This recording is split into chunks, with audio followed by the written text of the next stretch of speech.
Iron का जो extraction होता है, I will explain aluminium thermic process, don't worry. जब आज इलिंघम डायग्राम देखेंगे बहुत सारी चीज एक्सप्लेन हो जाएगा। चलो, एक्सट्रैक्शन ऑफ आयरन। आयरन को एक्सट्रैक्ट करने के लिए आयरन का जितना भी ओर्स होता है नॉर्मली एक्सट्रैक्ट किया जाता है, hematite, magnetite, all oxides. Only siderite जो होता है that is a carbonate ore. बाकी मोनली आयरन का जो ओर्स होता है वो ऑक्साइड होता है, ठीक है। आयरन का एक ही सल्फाइड ओर होता है, but normally to be very honest जो सबसे कॉमन ओर है जहां से जो इजीली मिल भी जाता है ना, एक्सट्रैक्ट किया जाता है, वो हेमेटाइट होता है। And what is the formula of hematite? Fe2O3। तो फर्स्ट हम लोग क्या करते हैं, क्रशिंग और ग्राइंडिंग करके, जो सभी में किया जाता है, nothing knew about it. Crushing and grinding करके आयरन का ओर्स को, या आयरन का जो पार्टिकल्स है ओर्स पार्टिकल्स को स्मॉल साइज में कन्वर्ट कर लेते हैं। हो गया। उसके बाद भी कैरी आउट मैग्नेटिक सेपरेशन। याद है मैग्नेटिक सेपरेशन का प्रिंसिपल? यस ग्रेविटी सेपरेशन बहुत सारे चीज में किया जाता है, बिकॉज इम्प्योरिटी और ओर का डेंसिटी का फर्क तो होता ही है। तो वो तो एक कॉमन है, जैसे धूल मिट्टी है, वॉशिंग करोगे वो निकल जाएगा, वो तो स्टैंडर्ड है। बट उसको छोड़ के भी कैरी आउट मैग्नेटिक सेपरेशन, तो तुम्हारा iron ore particles are separated. Iron ore particles are separated. ये पार्ट हमारा हो गया। अब इसके बाद मेरा बात को ध्यान से सुनना। इसके बाद जब तो we have the concentrate ore, so this is the concentrated ore. Now concentrate ore के बाद what are we suppose to do? We are suppose to undergo either calcination और रोस्टिंग। Next part. तो अगर तुम्हारे पास सिडराइट होता है, siderite which is not a very common ore but होता है, तो उसमें always calcination is favoured because it is a carbonate ore. तो क्या होता है, एफईओ प्लस CO2 होके निकल जाएगा। This is one option. और नॉर्मली मैंने तुम्हें क्लास पे बोला था, रोस्टिंग किसके लिए होता है? सल्फाइड ओर्स के लिए होता है। रोस्टिंग नॉर्मली किसके लिए होता है? सल्फाइड ओर्स के लिए होता है। बट यहाँ पे बट यहाँ पे आयरन का जो ओर है हेमेटाइट पे, तो इट्स क्लियर आयरन +3 में है। बट आयरन का बाकी कुछ ओर्स होता है जिसपे एक तो वाटर, जैसे लिमोनाइट या मैग्नेटाइट। मैग्नेटाइट का फॉर्मूला क्या होता है? Fe3O4। मतलब कुछ आयरन +2 में है और कुछ आयरन +3 में है।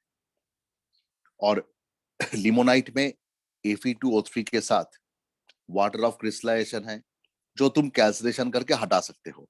सो कैल्सिनेशन तो करना ही है, बट कुछ कुछ जगह पे आयरन का और में रोस्टिंग भी किया जाता है। क्यों किया जाता है मैं बता रहा हूँ। अगर तुम रोस्टिंग करोगे तो कंपाउंड के अंदर अगर कोई भी फेरस कंपोनेंट है, कोई भी फेरस ऑक्साइड है, वो फेरिक ऑक्साइड में कन्वर्ट हो जाएगा। तुम कहोगे सर इस पे फायदा क्या होता है? फायदा ये होता है, जब हम लास्ट में स्मेल्टिंग करेंगे, रिडक्शन करेंगे, तो हमारा जो इम्प्यूरिटी होता है, ठीक है, हमारा जो इम्प्यूरिटी होता है, उस इम्प्यूरिटी में नॉर्मली सिलिका होता है। तो सिलिका को रिमूव करने, सिलिका डाल दिया जाता है या जो भी है। तो अल्टीमेटली क्या होता है, अगर एफईओ तुम्हारा मिक्सचर में रहता है, बाई एनी मीन्स एफईओ तुम्हारा मिक्सचर में रहता है, तो क्या होता है, वो स्लैग होके बाहर आ जाता है। So if there is any trace amount of AFEO left over, then that AFEO may react with the flux to form the slag. तो आयरन अगर स्लैग होके बाहर आ जाएगा, तो don't you feel there will be a decrease in the percentage of iron? Iron के amount में क्या होगा? लॉस हो जाएगा। इसलिए उसको प्रिवेंट करने के लिए फेरस ऑक्साइड को हम Fe2O3 में कन्वर्ट कर लेते हैं। मतलब आयरन का ओर में कैल्सिनेशन तो होता ही है, but to be on the safer side तुम रोस्टिंग भी कर सकते हो। And in fact roasting is done so that, roasting में क्या होगा, एनी फेरस कंपोनेंट जो लेफ्ट ओवर है, all will be converted to ferric component. And remember Fe2O3 note करके रखो, Fe2O3 does not form slag, does not form slag. Slag कौन बनाता है? एफईओ। तो एफईओ अगर स्लैग बनाता है तो ऑब्वियस है तुम्हारा आयरन का परसेंटेज में लॉस हो जाएगा। इसलिए रोस्टिंग करके हम लोग क्या करते हैं, पूरा आयरन को Fe2O3 में कन्वर्ट कर लेते हैं।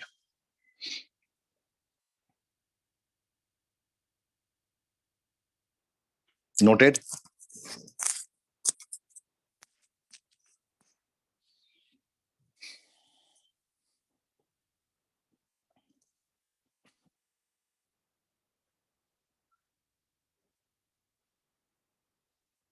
नेक्स्ट, रोस्टिंग के बाद हमें क्या करना पड़ता है बोलो? जब ऑक्साइड पे कन्वर्ट हो गया, what is the next step? Reduction. तो नोट पे जाके देखो, आयरन को किस मेथड से रिड्यूस किया जाता था?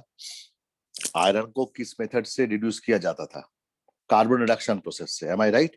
तो अब हम क्या करेंगे, जिसको तुम लोग स्मेल्टिंग या रिडक्शन कहते हो, एक ही है, reduction by carbon reduction process. अब यही जो प्रोसेस है, इस पे थोड़ा डिटेल्स पे हमें पढ़ना पड़ेगा। ये ब्लास्ट फर्नेस के अंदर होता है। The reduction is carried out in a blast furnace. जितना मैं चीज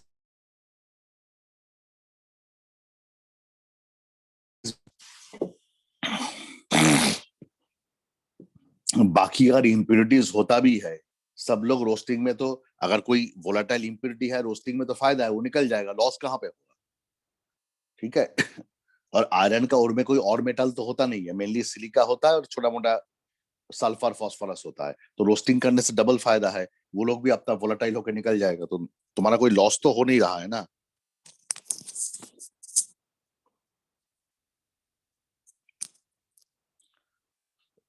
नाउ हम लोग कहां स्टार्ट कर रहे हैं? दिस, द कैल्साइंड और रोस्टेड ओर, जिसपे मेनली Fe2O3 है।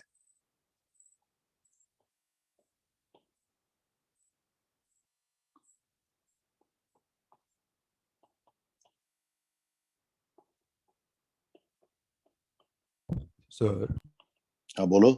सर मुझे एक डाउट है कि सेल्फ रिडक्शन है वो भी एक टाइप का रोस्टिंग ही होगा? नहीं, सेल्फ रिडक्शन में दो पार्ट होता है। Roasting is not a part of self reduction. Self reduction का जो पूरा प्रोसेस होता है, इस पे रोस्टिंग एक पार्ट है। पार्शियल रोस्टिंग होके फिर सेल्फ रिड्यूस होता है, तो उस पूरा प्रोसेस को सेल्फ रिडक्शन कहा जाता है। तो सेल्फ रिडक्शन का दो पार्ट देखोगे, ठीक है, उस पे एक पार्ट इनिशियल पार्ट रोस्टिंग है, सेकेंड वाला पार्ट रिडक्शन है, दोनों मिला के वो सेल्फ रिडक्शन होता है। Okay sir, got it. Because अगर तुम्हारे पास कॉपर सल्फाइड है, वो अपने आप तो सेल्फ रिड्यूस नहीं होगा ना, उसको पहले ऑक्साइड में कन्वर्ट होना पड़ेगा। So if you just look at that step, that part of the step, it is partial roasting. और जो रोस्टेड और बन रहा है, वो दोबारा उसके साथ रिएक्ट करके रिडक्शन ऑक्सीडेशन का गेम खेल रहा है। तो इट्स अ मतलब cumulative effect of both it. उसका टोटल नाम है सेल्फ रिडक्शन, बिकॉज हम बाहर से रिड्यूसिंग एजेंट डाल नहीं रहे। Getting my point? But Yes, yes, sir. It's a Yes. Part of roasting, it's a part of roasting, right? In a blast furnace, ठीक है। Yes, sir. Sir, and calcination is a part of roasting. No no, though there are different things, both are oxidation. मतलब जब तुम oxidise करते हो तो हमारा purpose क्या होता है? कंसेंट्रेट ओर के बाद I have to convert the ore to its oxide. तो ऑक्साइड बनाने का दो मेथड होता है, इधर कैल्सिनेशन और roasting. Both are not the same. Calcination उसका होता है जो डिकम्पोज कर जाते हैं, कार्बोनेट, हाइड्रोक्साइड्स, ऐसा। और रोस्टिंग में क्या होता है? You add oxygen to oxidize it. So calcination is not a part of roasting, both comes under oxidation. Both, दोनों का एम एक ही होता है, मैं क्लास में नोट पे लिखवाया था, दोनों का एम एक ही होता है, to convert the metal into its oxide. That's fair enough. But उसको करने के लिए there are two methods, either calcination or roasting. If you go to the class note, you can clearly see I've made a very clear distinguish among them, किसमें कौन सा valid होता है, किसमें कौन सा होना चाहिए, सब कुछ वहां पे लिखा हुआ है, देखो।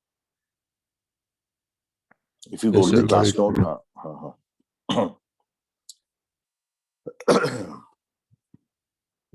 क्लियर? सो नाउ ये चीज बहुत इंपॉर्टेंट है मेटलर्जी के अंदर। और एक्चुअली उसका 8 पार्ट्स लिया जाता है, is mixed with coke. Coke मतलब it's a form of carbon, allotrope of carbon. मतलब कोक ही लिया जाता है, कार्बन का बहुत सारा एलोट्रोप होता है, तुम डायमंड तो लोगे नहीं ना। ये भी एक एग्जाम में पूछा गया था। एंड लाइमस्टोन, लाइमस्टोन मतलब सबका यूज मैं बताऊंगा, अभी नोट करो। Calcium carbonate 1 part. Sir, 4 parts, 8 parts in volume, right? भाई वेट वेट वेट, सॉलिड है ना, तो भाई वॉल्यूम नहीं होगा भाई, वेट होगा। Yes. यहाँ पे भाई मोल नहीं होता भाई, वेट ही होता नॉर्मली।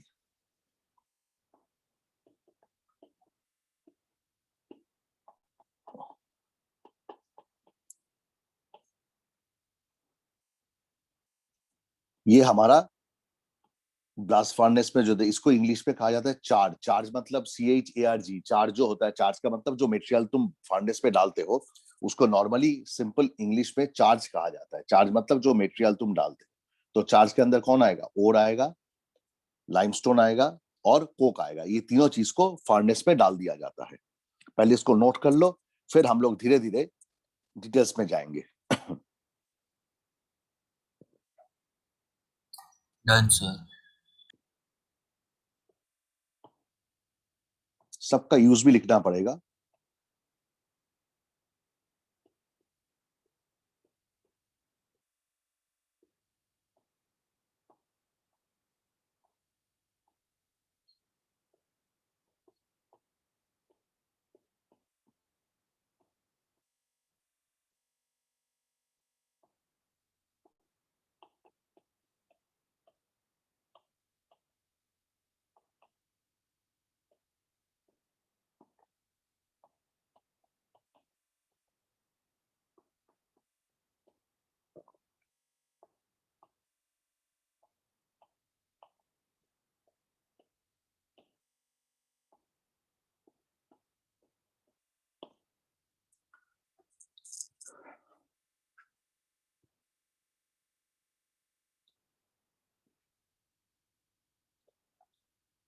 एक थोड़ा सा फर्नेस के बारे में पढ़ना है, इसलिए मैं लिखवा रहा हूँ। इजी है, बहुत इजी है। मतलब if you use your brain you don't have to memorise it.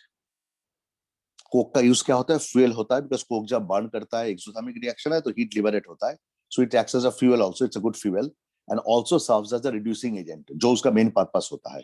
और लाइमस्टोन क्या करता है? डिकम्पोज करके कैल्शियम ऑक्साइड बनाता है, जो फ्लक्स का काम करता है। वो किसको निकालेगा स्लैग बना के, सब दिखाऊंगा, पहले नोट कर लेते हैं।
अब चार्ज क्या होता है मैंने बता दिया।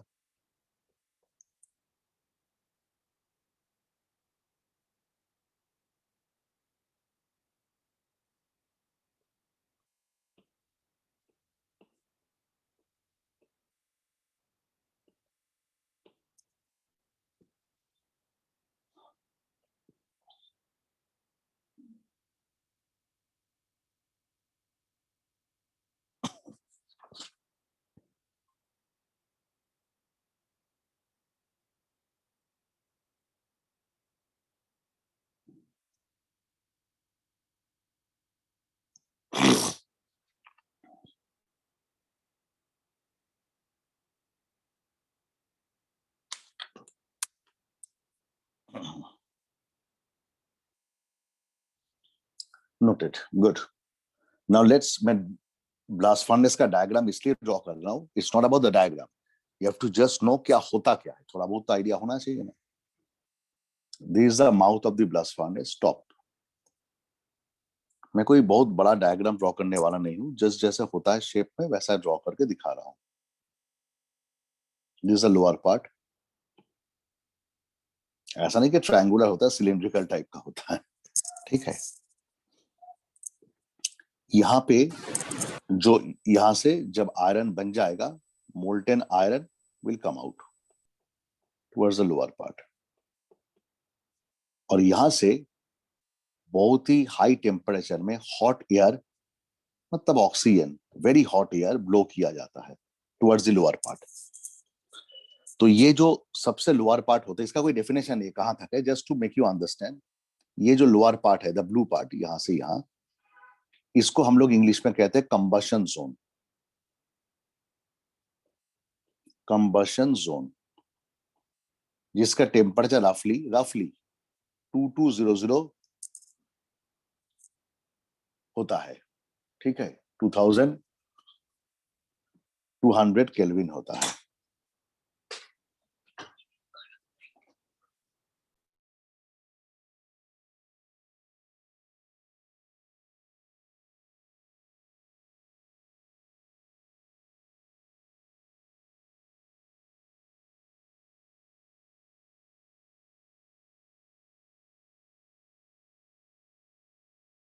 हाँ, टेम्परेचर थोड़ा याद रखना है। मैं एक चीज देखो ना, आज तक मैं लिखवाता नहीं, पर जितना जरूरत है उतना लिखवाना है, ठीक है। उसके बाद नेक्स्ट आता है फ्यूजन जोन। मतलब just to make you understand, मैंने एग्जैक्ट पोजीशन तो डिफाइन नहीं होता है, ये होता है फ्यूजन जोन।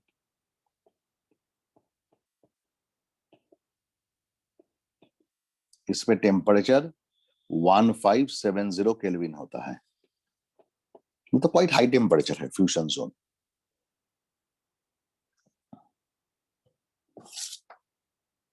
उसके बाद और थोड़ा लोअर टेम्परेचर में, मे बी अराउंड 1270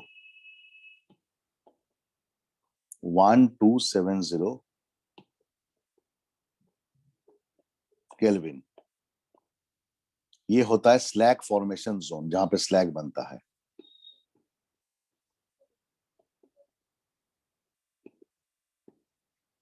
और सबसे ऊपर में होता है अप्रोक्सीमेटली अराउंड 875 डिग्री केल्विन में द रिडक्शन जोन।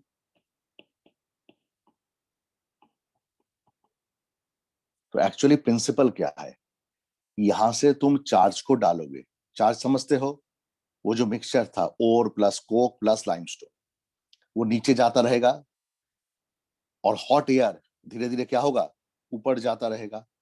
तो ये हॉट एयर धीरे धीरे ऊपर जाता रहेगा, चार्ज के साथ कहीं ना कहीं मीट तो करेगा ना, मीट करके उसका जो गेम खेलना है खेलेगा। और क्योंकि चार्ज थोड़ा हेवी है, इसलिए वो चार्ज धीरे धीरे क्या होगा, नीचे डाउनवर्ड फ्लो करके मेल्ट होके मोल्टेन आयरन का फॉर्म में निकल जाएगा।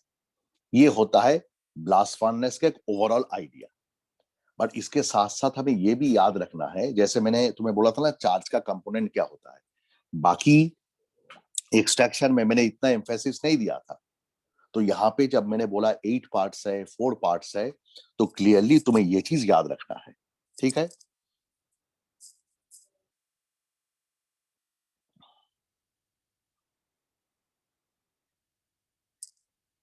कॉपीड। Done sir. मतलब हर जोन का अप्रोक्सीमेट टेम्परेचर, मान लो तुमसे पूछा रिडक्शन जोन का टेम्परेचर 1200 डिग्री केल्विन होता है, तो कहोगे गलत है ना, इसलिए इसलिए थोड़ा याद तो रखना है, नहीं तो मैं लिखवाऊंगा क्यों। नाउ हेडिंग दो, reactions at different zone. Reactions at the different zone. Combustion zone कहां पे होता है, at the base of the blast furnace, at the base of the furnace,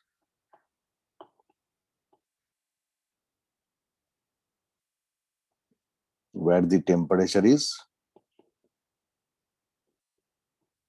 2200 Kelvin.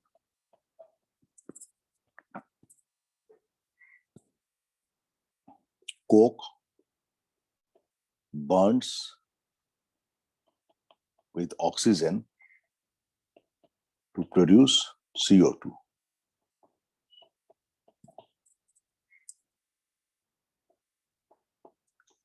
कितना हीट लिबरेट होता है you don't have to memorise, इतना याद रखना, रिएक्शन एक्सोथर्मिक है बस।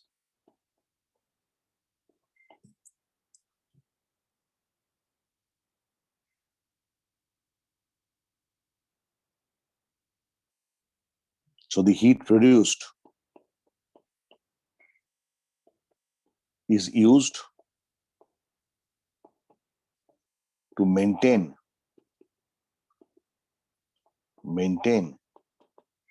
the temperature. बिकॉज एक बात तुमने हॉट एयर ब्लास्ट दे दिया, बट कंटिन्यूअस टेम्परेचर तो मेंटेन होना चाहिए ना। तो इसलिए अगर एक सेल्फ रिएक्शन अपने अंदर होता रहता है तो ऑब्वियसली नीचे का टेम्परेचर ज्यादा होता रहेगा, मतलब मेंटेन होगा। अब ये मत कहना कि एग्जैक्टली होता है, तुम्हारा साइंस का स्टूडेंट हो, आइडिया तो है ही कि एग्जैक्टली 2200 होना डिफिकल्ट है, उसी के आसपास घूमता रहता है। सो ब्लास्ट फर्नेस एक बार ऑन हो जाता है, मैंने पहले भी बोला था, you can't stop it after certain time.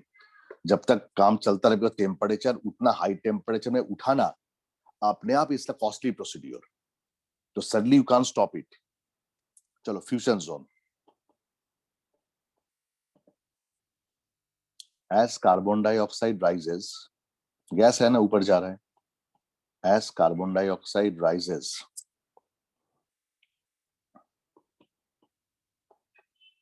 it comes in contact with coke particles,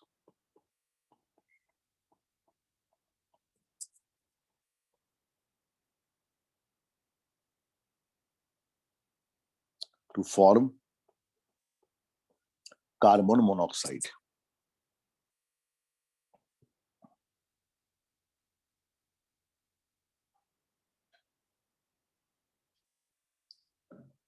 As this reaction is endothermic,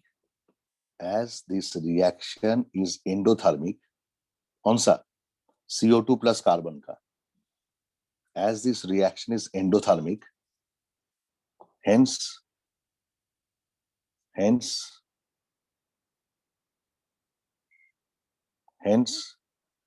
the temperature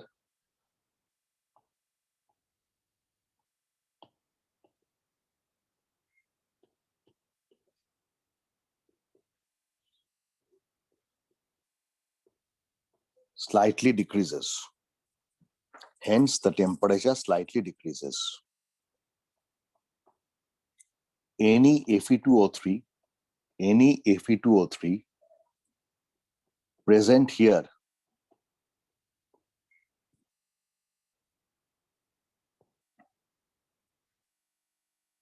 gets reduced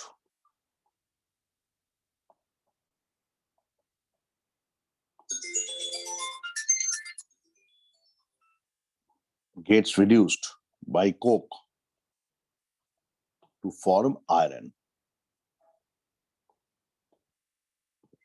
इस जोन में जो रिडक्शन होता है उस पे carbon monoxide just production start हुआ है, सो उसका अमाउंट ज्यादा नहीं होता है, कोक का अमाउंट ज्यादा होता है।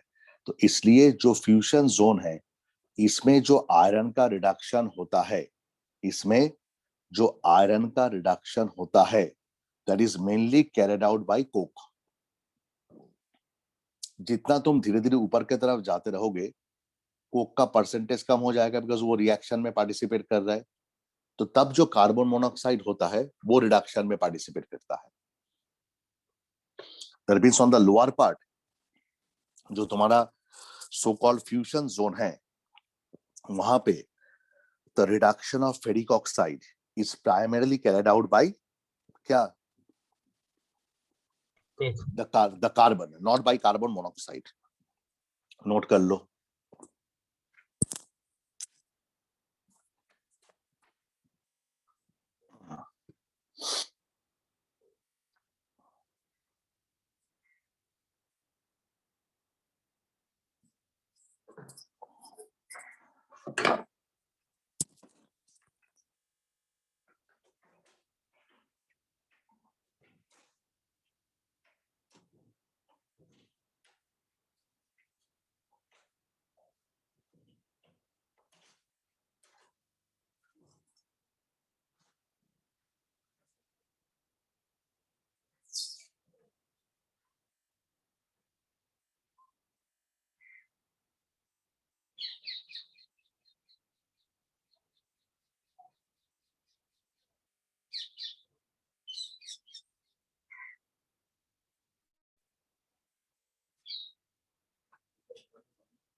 Noted?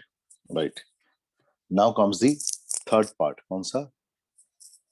Slag formation zone.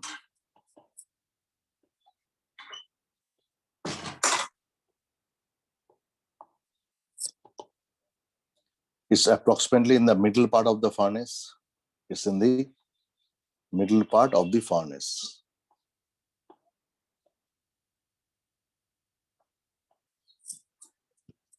Here, calcium carbonate decomposes.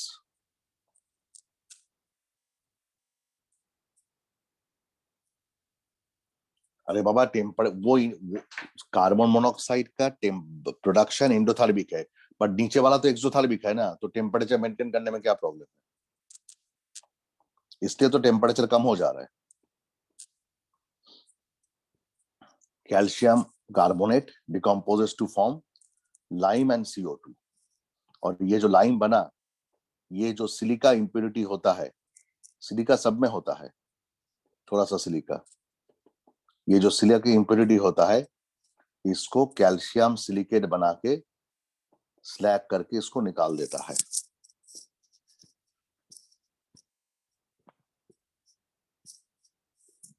And the molten slag, ये जो मोल्टेन स्लैग है, forms a separate layer, because वो लाइटर होता है, forms a separate layer because lighter above the molten iron, above the molten iron.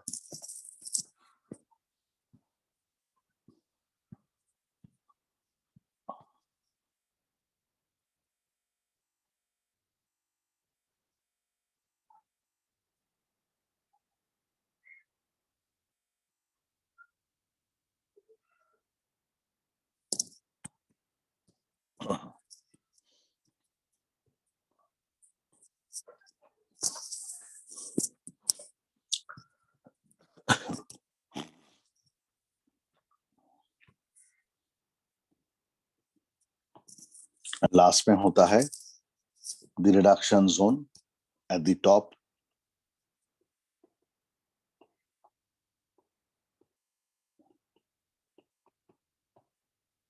Here Fe2O3 is reduced by carbon monoxide into Fe.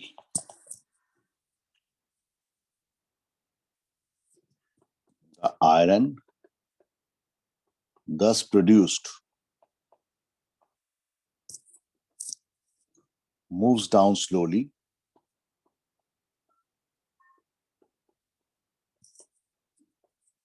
and melts in the fusion zone.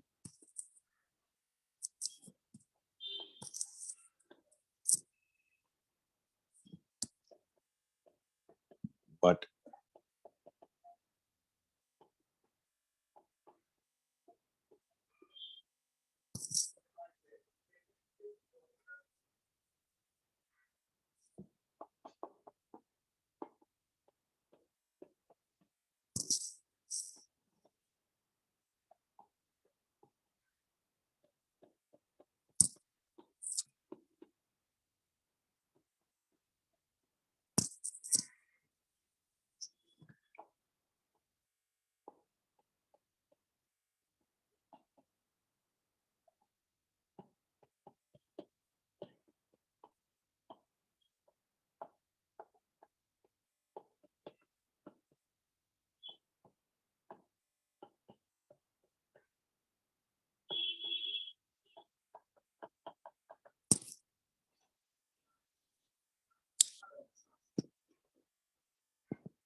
Noted?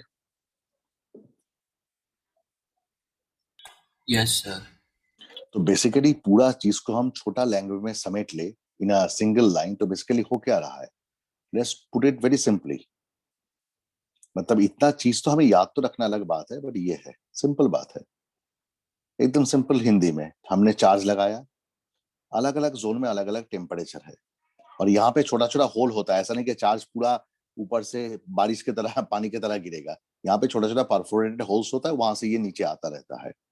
तो अब देखो, तुमने यहाँ पे जो charge डाला, उस पे आयरन भी है, कोक भी है, लाइमस्टोन भी है, जिसको जिस टेम्परेचर में डिकम्पोज करना होगा वो कर लेगा। जैसे कैल्शियम कार्बोनेट ऊपर से जब डालोगे, यहाँ पे डिकम्पोज नहीं करेगा, सेकेंड वाला जोन में करेगा, बस कैल्शियम कार्बन का डिकम्पोजिशन टेम्परेचर वही 1200 समथिंग होता है, तो कोई बात नहीं है। अब देखो, नीचे से तुमने हॉट एयर ब्लास्ट किया, तो ये जो आयरन तुमने डाला, ये हॉट एयर क्या कर रहा है, यहाँ पे कार्बन फॉर्म में है, और जितना ऊपर में जा रहा है it is getting converted to carbon monoxide.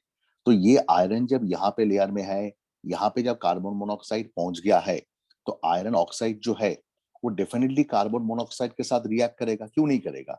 But as all of you know, 100% conversion कभी होता नहीं है, इसलिए जितना भी फेरिक ऑक्साइड है सभी आयरन में कन्वर्ट हो जाएगा, ऐसा सोचना क्राइम है। सो लेकिन जो आयरन में कन्वर्ट हो गया, जो आयरन में कन्वर्ट हुआ, या जो कन्वर्ट नहीं हुआ फेरिक ऑक्साइड, मान लो वो रेड कलर से शो कर रहा है, वो धीरे धीरे नीचे आ रहा है। नीचे आते आते जब वो एकदम लोअर पार्ट में आएगा, वहां पे भी तो कार्बन बैठा हुआ है, कोक। तो अगर आयरन है तो कोक कुछ नहीं करेगा, लेकिन अगर अभी भी कुछ बचा हुआ फेरिक ऑक्साइड है, तो वो फेरिक ऑक्साइड क्या करेगा, दोबारा कार्बन के साथ रिएक्ट करके खुद आयरन में कन्वर्ट हो जाएगा। तो तुम इतना इंतजाम कर चुके हो कि आयरन कहीं ना कहीं फेरिक ऑक्साइड फॉर्म में है, वो रिड्यूस होकर आयरन हो ही जाएगा, ऊपर में हो या नीचे में हो। पर जब तक वो नीचे आता रहेगा, वो आयरन मेल्ट कर जाएगा, इसलिए जब एग्जिट से बाहर करोगे, वो आयरन बेसिकली मोल्टेन आयरन होता है।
हो गया बेसिक आइडिया। इसलिए मैंने ऐसा करके एक्सप्लेन कर दिया, जो जोन में होता है वो तो डिफाइंड है, बट ओवरऑल जो होता है उसको मैंने नटशेल में बता दिया है।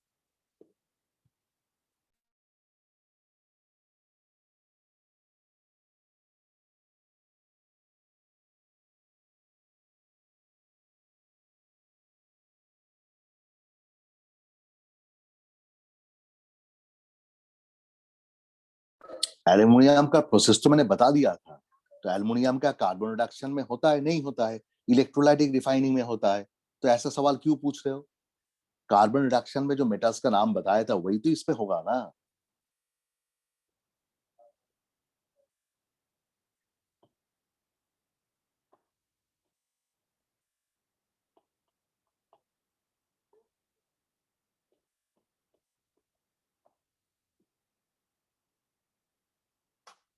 Yes, molten iron contains carbon manganese.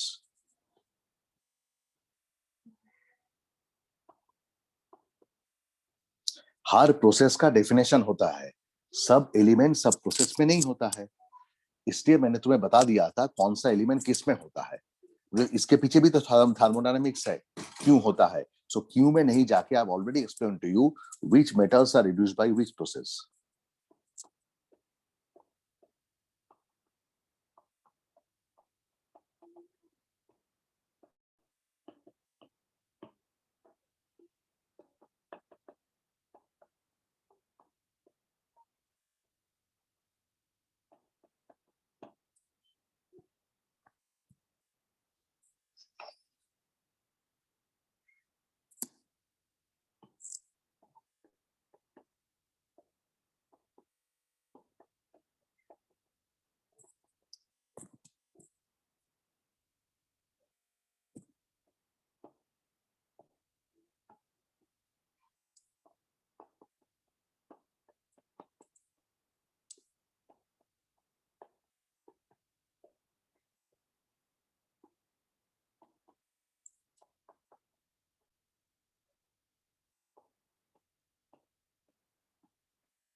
मतलब जो आयरन यहाँ से बाहर आता है उसका नाम होता है pig iron. Pig iron is not the pure form of iron. सबसे प्योरेस्ट फॉर्म में हम अभी जाएंगे, that is called the wrought iron. तो पहले पिग आयरन को आयरन क्रैप के साथ मेल्ट करके उसका कार्बन कंटेंट को लोअर कर दिया जाता है. दैट इज कॉल्ड दी कौन सा आयरन? Cast iron. बहुत सारे बुक्स पे लिखता है दोनों सेम है, एक्चुअली दोनों सेम नहीं है. हाँ, दोनों ही इम्प्योर है, दोनों ही क्वाइट इम्प्योर है.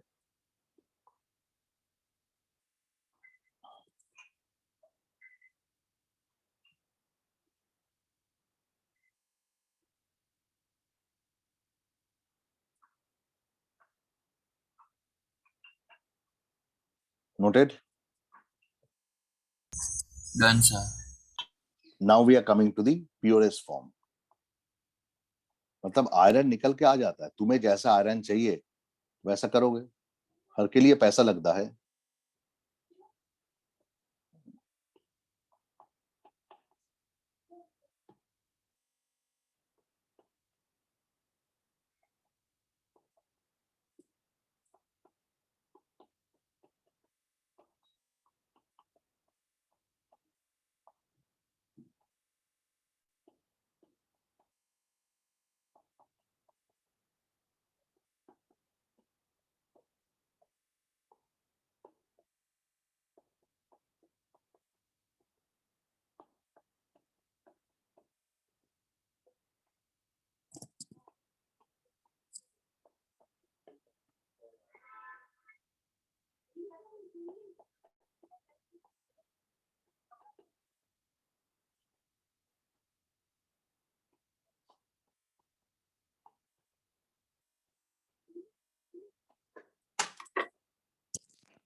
Noted?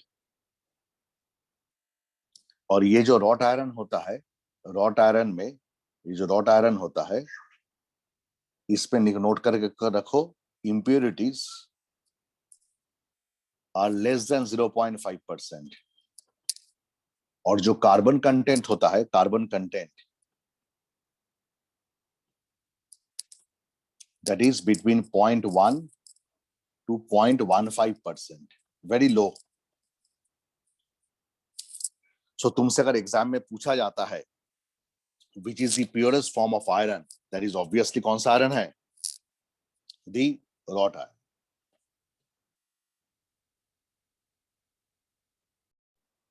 Heading though, the thermodynamics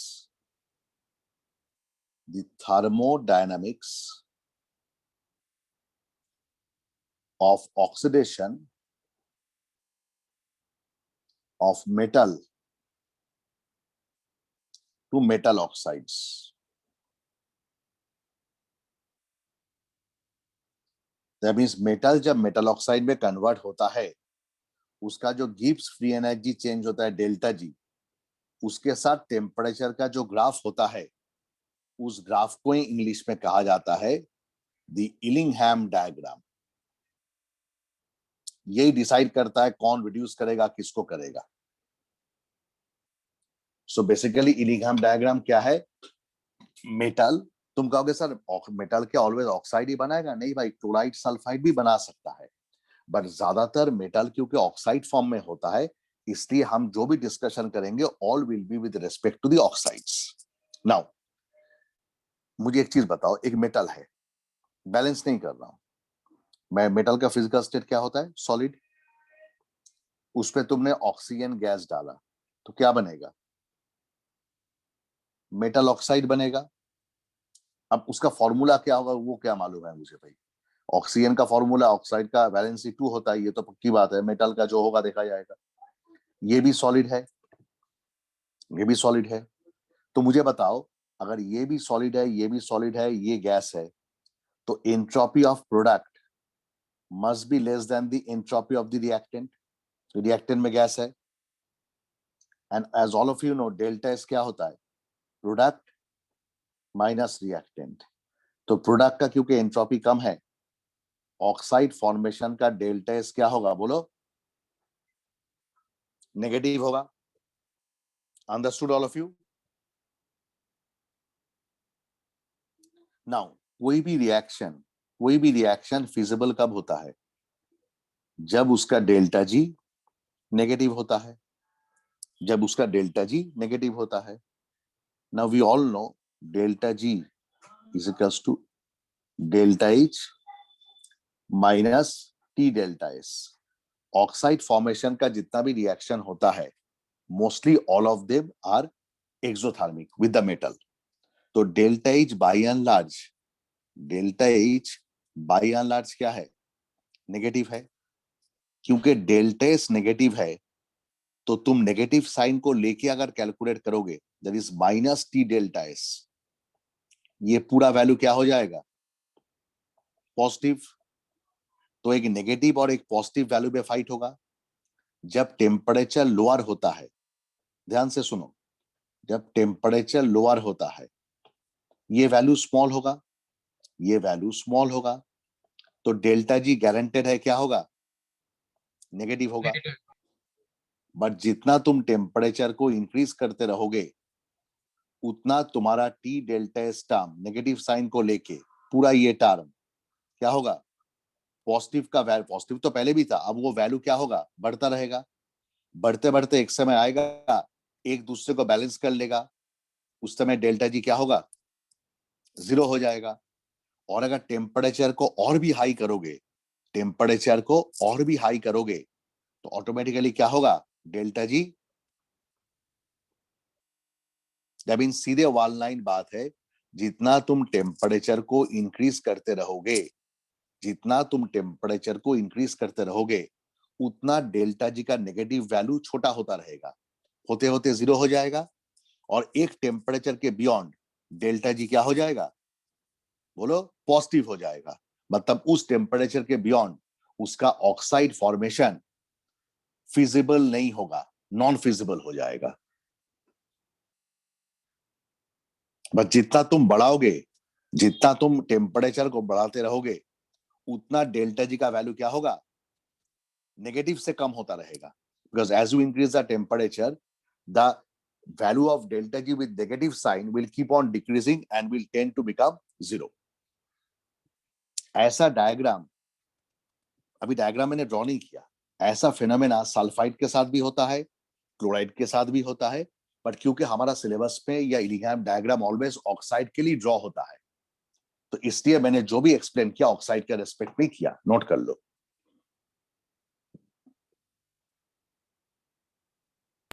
Done, sir.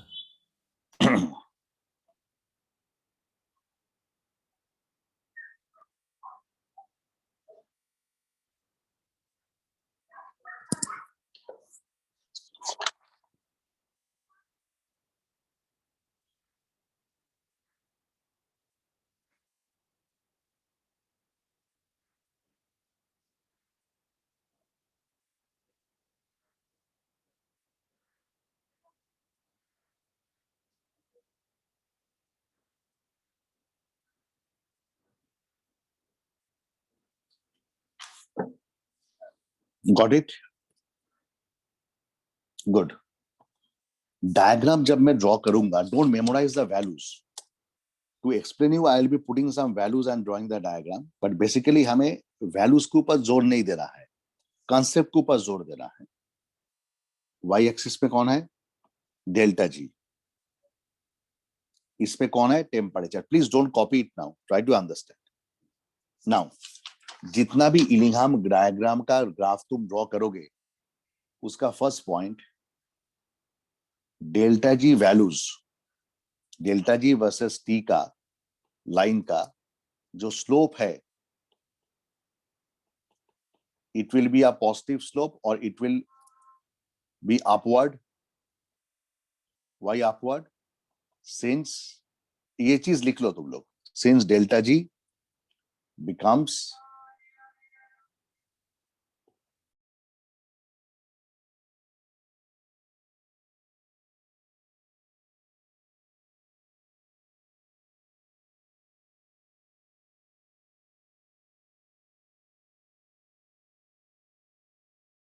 so before I draw the graph देखने में कैसा होगा उसके बारे में फीचर्स बता रहा हूं, features of the Ellingham diagram.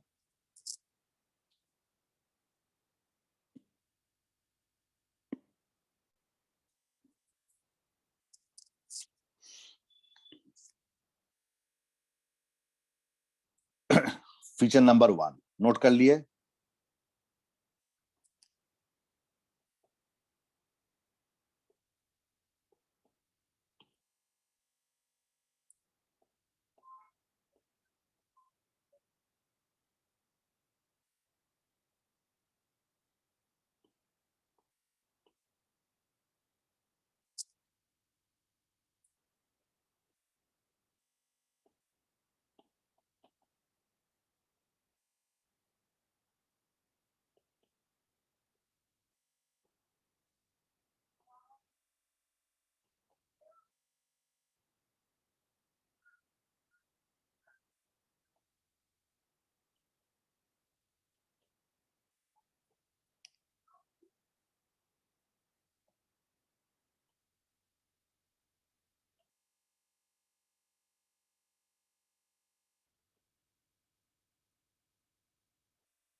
पहले लिख लो फिर एक्सप्लेन कर दूंगा.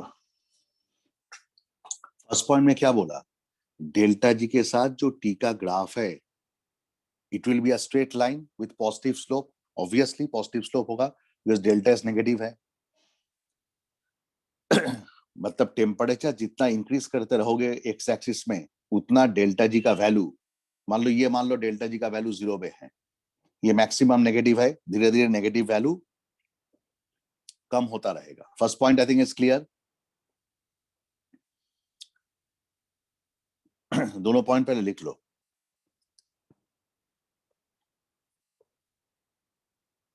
सेकेंड पॉइंट में देखो क्या कहा, ये कब तक स्ट्रेट लाइन रहेगा? जब तक मेटल सॉलिड है. अगर बाई चांस मेटल लिक्विड हो जाता है, ध्यान से सोचो, entropy of the reactant was already higher. जब मेटल सॉलिड था, तो मेटल अगर लिक्विड या गैस हो जाता है, सबलाइन कर जाता है, तो सोचो एंट्रोपी कितना नेगेटिव हो जाएगा. और अगर एंट्रोपी नेगेटिव हो जाएगा तो डेल्टा जी का वैल्यू, नेगेटिव वैल्यू और भी सडनली कम हो जाएगा. इसलिए जहां पे मेटल मेल्ट होता है, फ्यूजन या वेपोराइजेशन होता है, उसके बाद डेल्टा जी का ग्राफ ऐसा करके इंक्रीज होता है. अब ये कब होगा, ये तो डिपेंड करेगा मेटल टू मेटल. कोई मेटल है जिसका मेल्टिंग पॉइंट काफी हाई है, तो वो हाई टेम्परेचर में जाके ग्राफ उसके ऊपर जाएगा. तो ये जो sudden change in the graph का नेचर में होता है, ये कब होता है? देखो लिखा है, there is a large change in the entropy when the metal undergoes fusion और वेपोराइजेशन. तो हर मेटल का एक मेल्टिंग पॉइंट तो होता होगा ना. जिसका मेल्टिंग पॉइंट बहुत ही हाई है, उसका ग्राफ स्ट्रेट होता रहेगा जिंदगी भर.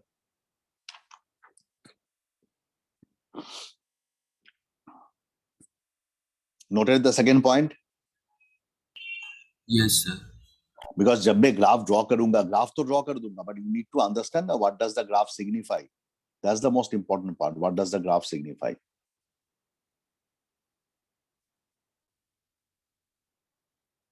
नोटेड? नाउ थर्ड पॉइंट, ये तो मैंने ऑलरेडी बताया था.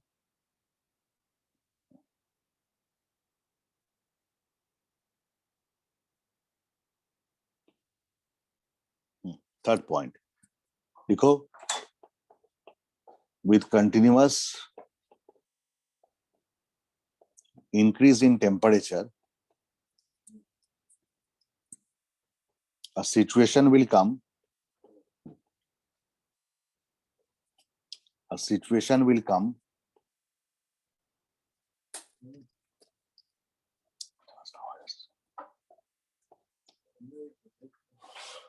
when delta G versus T curve will cross delta G equal to 0 line. Am I right? जैसे मान लो ये delta G equal to 0 line है, तो तुम्हारा ग्राफ कैसे चल रहा है? धीरे धीरे इसका वैल्यू इंक्रीज हो रहा है ना. तो जिस पॉइंट में ये लाइन इसको क्रॉस करेगा, जिस पॉइंट में ये लाइन उसको क्रॉस करेगा, उस टेम्परेचर के बिलो, उस टेम्परेचर के बिलो क्या होगा? ऑक्साइड फॉर्मेशन स्पॉन्टेनियस है. ऑक्साइड फॉर्मेशन क्या है? स्पॉन्टेनियस है. और उस टेम्परेचर के राइट हैंड साइड में जहां पे वो क्रॉस कर गया, ये वाला पार्ट, ऑक्साइड फॉर्मेशन क्या होता है? बोलो. नॉन स्पॉन्टेनियस हो जाएगा. मतलब ऑक्साइड बनेगा नहीं. ऑक्साइड क्या होगा? डिकम्पोज करेगा. ऑक्साइड क्या होगा? डिकम्पोज करेगा.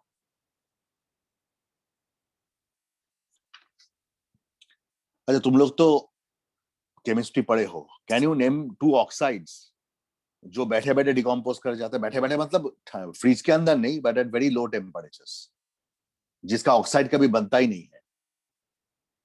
मालूम है कौन कौन है? Silver and mercury. नहीं, सिल्वर एंड मरकरी ऑक्साइड. इसलिए जब तुम सिल्वर नाइट्रेट को हीट करते हो, जब तुम सिल्वर नाइट्रेट को हीट करते हो, देखो सिल्वर ऑक्साइड नहीं बनता, सिल्वर बनता है. बिकॉज सिल्वर और मरकरी का जो ग्राफ है ना, वो ऐसा ग्राफ है. देखो मरकरी का तो ऐसा होता है. ये होता है ग्राफ. मतलब at very low temperature, at very low temperature इसका डेल्टा जी का लाइन को, इसका जो डेल्टा जी है वो क्या हो जाता है? पॉजिटिव हो जाता है. पॉजिटिव होने का मतलब समझते हो? पॉजिटिव होने का मतलब क्या है? बोलो. कि उसका ऑक्साइड फॉर्मेशन स्पॉन्टेनियस नहीं होगा, रादर उसका ऑक्साइड फॉर्मेशन नॉन स्पॉन्टेनियस है, जिसका दूसरा मतलब है उसका oxide instead of getting formed will undergo decomposition. Got it?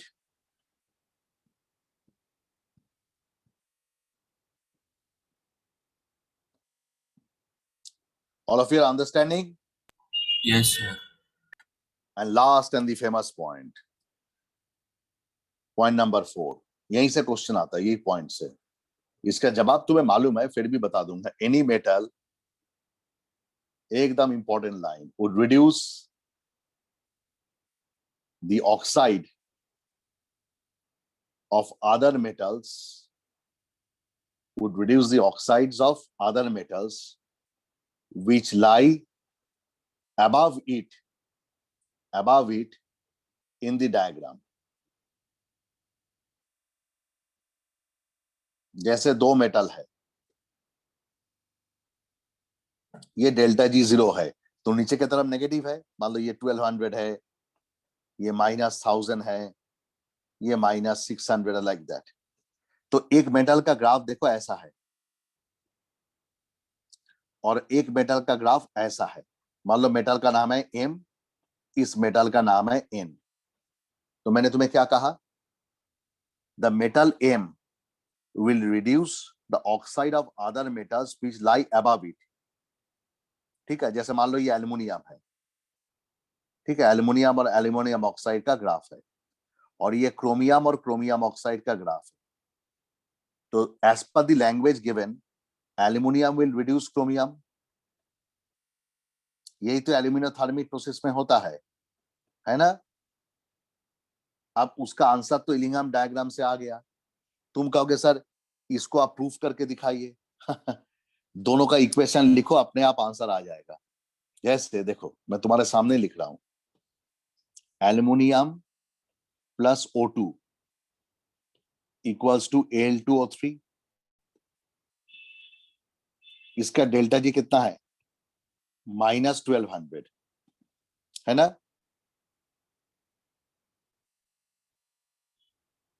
और क्रोमियम का कितना है वैल्यू, बोलो बोलो, -600। एम आई राइट? 3/2 होगा, सॉरी 3/2। एग्रीड?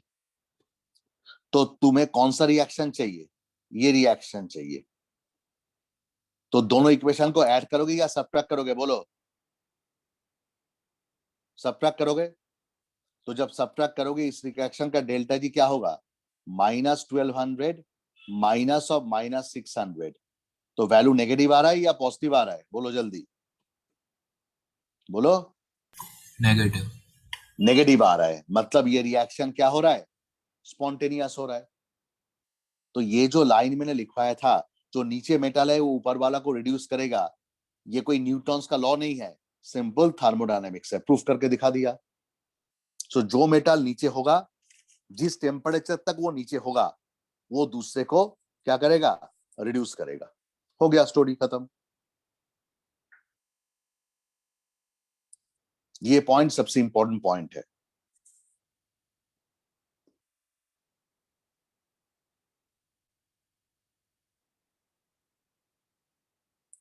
अब ये प्रूफ करके तुम्हें दिखा दिया, नहीं तो तुम कहोगे सर आपने ऐसा स्टेटमेंट कैसे दे दिया। मैं तो कोई भगवान नहीं हूं कि स्टेटमेंट दूंगा ना, तो इसी से आ जाता है वो। नोटेड?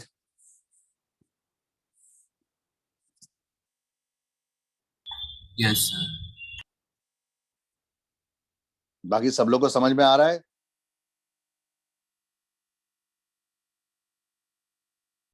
नाउ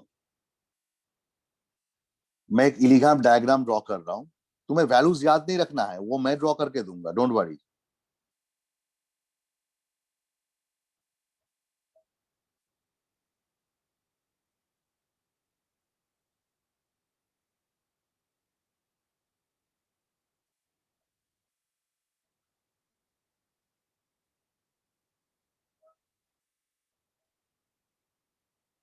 तुम कहोगे सर इसका ग्राफ क्या इंक्रीज नहीं होगा सडनली, अरे वो तो मेल्टिंग पॉइंट के बाद होगा, वो मैंने ड्रॉ नहीं किया।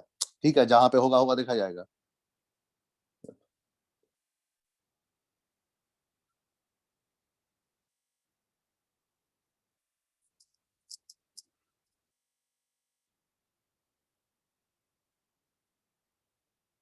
बस 4 ड्रॉ करके दे दिया।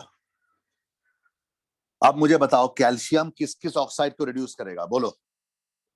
सबको करेगा, तीनों को ही करेगा, बिकॉज कैल्शियम लाइज बिलो। यही क्वेश्चन एग्जाम में आएगा, मेटल का नाम लिख के देगा या एबीसीडी करके देगा।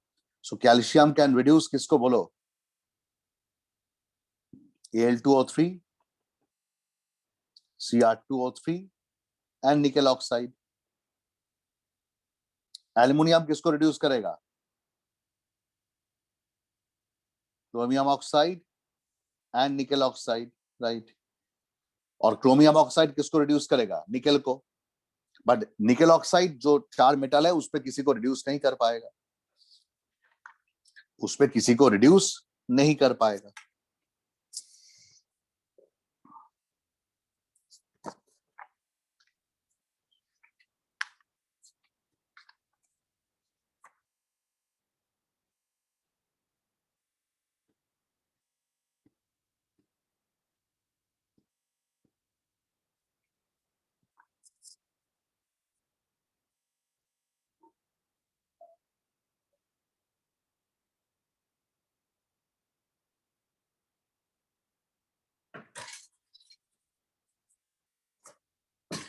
नोटेड?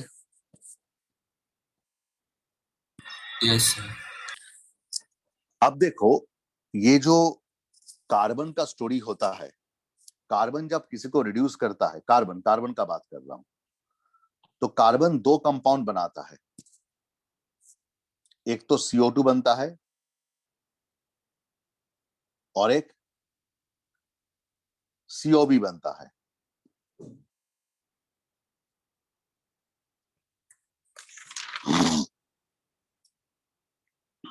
बैलेंस करना बहुत इजी है, तुम बैलेंस करो ना करो उसमें मेरा कुछ नहीं है।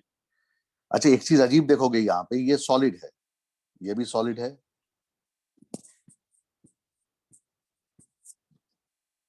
ये गैस, ये गैस, ये गैस, ये गैस, तो इक्वेशन बैलेंस्ड है। अब पहला वाला इक्वेशन को ध्यान से देखो, प्रोडक्ट में उतना ही मोल गैस है जितना रिएक्टेंट में गैस है, एम आई राइट? तो दोनों का same number of moles of gas है, तो डोंट यू फील इसका एंट्रोपी नियरली जीरो हो जाएगा, डिफरेंस ऑफ एंट्रोपी। तो अगर इसका एंट्रोपी जीरो होता है तो इसका जो स्लोप होगा ये कैसा होगा? Straight line. इसका ग्राफ कैसे होगा? स्ट्रेट लाइन जैसा। किसका? कार्बन प्लस O2 वाला ग्राफ, जो CO2 बनता है। बट नीचे वाला जो ग्राफ है ये उल्टा है, ये गैस है, ये भी गैस है, बट यहां पे मोल ज्यादा है, तो इसका डेल्टा एस क्या होगा? अभी तक तुम सब डेल्टा एस नेगेटिव देख रहे थे, ये पहला वाला है जो पॉजिटिव है। पॉजिटिव होने से ग्राफ क्या होगा? स्लोप क्या होगा? नेगेटिव होगा या पॉजिटिव होगा? स्लोप अपवर्ड नहीं जाएगा, डाउनवर्ड जाएगा ना। तो carbon plus O2 gives you CO, इसका कार्ब डाउनवर्ड जाता है। ठीक है, मतलब जितना तुम टेम्परेचर बढ़ाओगे, जितना तुम टेम्परेचर बढ़ाओगे इसका कार्ब नीचे की तरफ जाएगा। अब इलिंघम डायग्राम का रेस्पेक्ट में देखो क्या हाल होगा इसका, ध्यान से देखो, वेरी इजी टू इंटरप्रेट। और ये दोनों लाइन इंटरसेक्ट कहां पे करता है मालूम है? ये दोनों लाइन एक टेम्परेचर में इंटरसेक्ट करता है, जो टेम्परेचर 710 होता है, 710 केल्विन। अब देखो, ये जो रेड कलर का लाइन है, इस पे कार्बन रिड्यूसिंग एजेंट का रोल प्ले करेगा। किस किस के कंपैरिजन में? जो मेटल उससे ऊपर होगा, जो मेटल उससे ऊपर होगा उनको रिड्यूस करेगा ना, बिकॉज रूल क्या है, जो नीचे होता है वो ऊपर को रिड्यूस करता है। फॉर एग्जाम्पल एल्यूमिनियम, एल्यूमिनियम यहां पे होता है देखो, बट CO2 का लाइन उससे ऊपर है, तो कार्बन CO2 बन के इसको रिड्यूस नहीं कर पाएगा, कार्बन CO2 बन के इसको रिड्यूस नहीं कर पाएगा। बट सपोज करो निकेल, निकेल का लाइन यहां पे है, निकेल का लाइन यहां पे है, तो क्या होगा बोलो? निकेल का लाइन अगर यहां पे है तो कार्बन CO2 बन के निकेल को रिड्यूस कर पाएगा, राइट? बट कार्बन मोनोऑक्साइड वाला रिएक्शन ज्यादा फायदा है, बिकॉज जितना तुम टेम्परेचर को इंक्रीज करोगे, जितना तुम टेम्परेचर को इंक्रीज करोगे उतना तुम्हारा ग्राफ किस तरफ आ रहा है बोलो? डाउनवर्ड आ रहा है, एम आई राइट? तो अगर वो डाउनवर्ड आता रहेगा तो क्या होगा, ध्यान से देखो, it will become below, it will become below with respect to most of the metal oxide lines, am I right? With respect to most of the metal oxides line, तो अगर वो नीचे आ जाता है, अगर वो नीचे आ जाता है तो उसके लिए तो फायदा है। दैट मीन्स जब कार्बन कार्बन मोनोऑक्साइड में रिड्यूस होता है, ऑक्सीडाइज होता है, उसका ग्राफ क्योंकि नीचे की तरफ आता है, then it can reduce, then it can reduce any metal, because उसका कार्व क्या हो रहा है? नीचे की तरफ आ रहा है।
मतलब कार्बन जब रिड्यूसिंग एजेंट का रोल प्ले करेगा, कार्बन जब रिड्यूसिंग एजेंट का रोल प्ले करेगा, बिलो 710 डिग्री में क्या होगा, वो CO2 में कन्वर्ट होता है, एम आई राइट? और उसके आगे टेम्परेचर ले जाओगे तो वो CO में कन्वर्ट होगा, बिकॉज उसका ग्राफ डाउनवर्ड स्लोप जा रहा है। मतलब जितना टेम्परेचर इंक्रीज करोगे उतना कार्बन मोनोऑक्साइड बनेगा, स्पॉन्टेनियस है, और वो ग्राफ नीचे आ रहा है।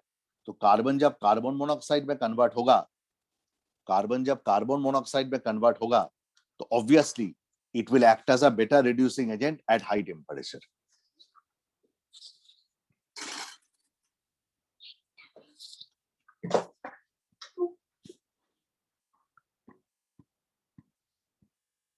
Noted? Yes, sir. और जब कार्बन मोनोऑक्साइड का ग्राफ तुमने कभी अगर देखे हो, कार्बन मोनोऑक्साइड का ग्राफ देखो, जब कार्बन मोनोऑक्साइड खुद रिड्यूसिंग एजेंट का काम करता है तो क्या बनता है, यही होता है ना। ये तो कार्बन का बात कर रहा था, जब कार्बन मोनोऑक्साइड का बात करोगे तो ये रिएक्शन देख के बताओ तो इसका डेल्टा एस नेगेटिव होगा ना? हाँ sir, because all are gases. तो कार्बन मोनोऑक्साइड का ग्राफ भी क्या होता है, कार्बन मोनोऑक्साइड का जो ग्राफ है वो भी इंक्रीज होता रहता है। कार्बन मोनोऑक्साइड का जो ग्राफ होगा वो भी तो बाकी के साथ इंक्रीज होगा ना, जैसे ये ब्लू से ड्रॉ कर रहा हूं, यह है कार्बन मोनोऑक्साइड का ग्राफ।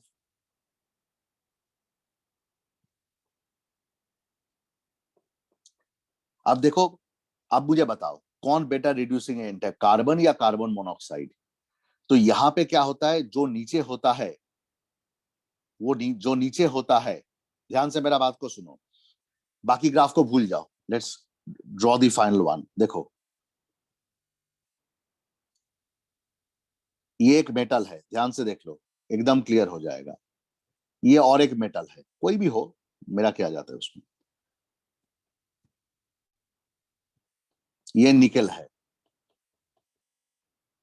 कार्बन डाइऑक्साइड का ग्राफ कैसा होता है बोलो, यही होता है ना, एम आई राइट? और कार्बन मोनोऑक्साइड का ग्राफ ऐसा होता है, कार्बन मोनोऑक्साइड का ग्राफ। तो आप मुझे बताओ, ये ग्रीन कलर का लाइन और रेड कलर का लाइन में नीचे कौन है, रेड कलर का line. That means red colour का लाइन के ऊपर जो भी मेटल होगा वो सबको रिड्यूस कर पाएगा, वो सबको रिड्यूस कर पाएगा, एम आई राइट? वो सबको रिड्यूस कर पाएगा। तो कार्बन मोनोऑक्साइड लो टेम्परेचर में is a better reducing agent than carbon, because green वाला लाइन ऊपर की तरफ होता है और रेड वाला लाइन नीचे की तरफ होता है।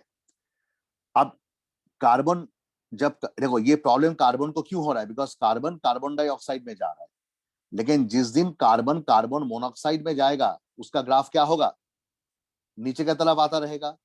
और ये इंटरसेक्शन पॉइंट कौन सा टेम्परेचर में होता है, 710। तो अगर 710 को पार करोगे, 710 को पार करोगे तो कौन सा ग्राफ डाउनवर्ड है, कार्बन टू कार्बन मोनोऑक्साइड वाला। That means above 710 degree centigrade carbon is a better reducing agent provided is converted to CO, obvious है। और below 710 which one is a better reducing agent बोलो, carbon monoxide. Clear हो गया graph से?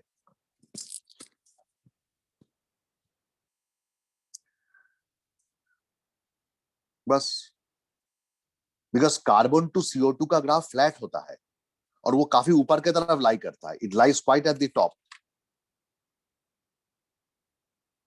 और carbon monoxide का graph थोड़ा नीचे लाई करता है, इसलिए उसको एडवांटेज मिल जाता है। बट हाई टेम्परेचर में ये कार्ब नीचे की तरफ जाता है तो ये सबका नीचे चला जाता है, देखो तो इजी हो जाता है। Understood?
Noted, all of you?